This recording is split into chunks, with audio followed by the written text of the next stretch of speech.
Shark tank India season 1 के दूसरे episode के एक और मजेदार और डिटेल्ड विश्लेषण में स्वागत है। बिना किसी देरी के चलिए सीधे एपिसोड 2 के आंकड़ों, पिचेस और टैंक के अंदर के असली ड्रामे पर नजर डालते हैं। शार्क टैंक का मंच आसान नहीं है, ये तो हम सब जानते हैं।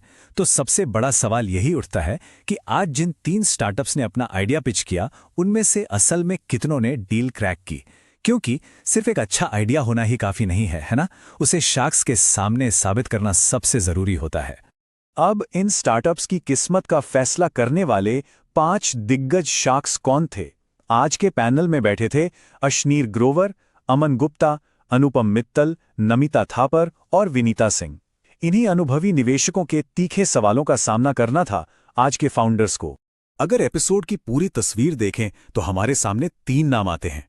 टैग्स फूड्स की रश्मि दागा, जिन्होंने 70 लाख रुपए मांगे 1% इक्विटी के लिए, और वो डील पक्की करने में कामयाब रहीं। वहीं दूसरी तरफ हेड एंड हार्ट के राघव और तान्या गोयल और एग्री टूरिज्म के विश्वास चितले, दोनों ने ही 50-50 लाख रुपए की मांग रखी थी। लेकिन दुर्भाग्य से दोनों को ही खाली हाथ लौटना पड़ा। मतलब एक डील पक्की और 2 कैंसिल। टैग्स फूड्स की डील, सिक्योरिंग द बैग। चलिए अब अपना पूरा ध्यान इस एपिसोड के इकलौते सफल स्टार्टअप पर लगाते हैं। हम अक्सर देखते हैं कि शुरुआती उम्मीदों और टैंक की जमीनी हकीकत में बहुत बड़ा अंतर होता है। रश्मि दागा की शुरुआती मांग को ही ले लीजिए। उन्होंने 70 लाख रुपए मांगे थे सिर्फ 1% इक्विटी के लिए, लेकिन फाइनल डील क्या हुई? 70 लाख रुपए, लेकिन 2.75% इक्विटी पर। शुरुआती मांग से लगभग 2.25 गुना ज्यादा इक्विटी देनी पड़ी। यह बिल्कुल साफ कर देता है कि टैंक में फंडिंग हासिल करने के लिए वैल्यूएशन को लेकर कितना फ्लेक्सिबल होना पड़ता है। और ये शानदार डील किन शार्क्स के साथ फाइनल हुई? अशनीर ग्रोवर और अमन गुप्ता के साथ। इन दोनों ने मिलकर इस बिजनेस में बहुत पोटेंशियल देखा और अपना दांव खेलने का फैसला किया। The unsuccessful pitches, leaving empty handed. सफल डील के बाद अब उन पिचेस की बात करते हैं जो टैंक में अपनी जगह नहीं बना पाईं। हेड एंड हार्ट और एग्री टूरिज्म, दोनों को ही अपने अपने बिजनेस के लिए 50 लाख रुपए चाहिए थे।